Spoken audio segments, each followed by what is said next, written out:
sportive, classiche, nuove o d'epoca, a 2 o 4 ruote.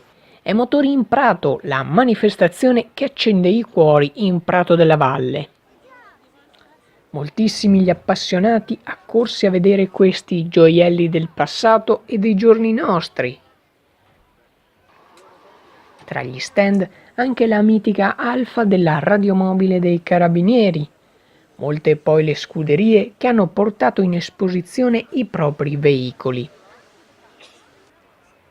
A partire da mezzogiorno si sono poi unite all'evento le centinaia di vespe provenienti dal tour per le vie di Padova.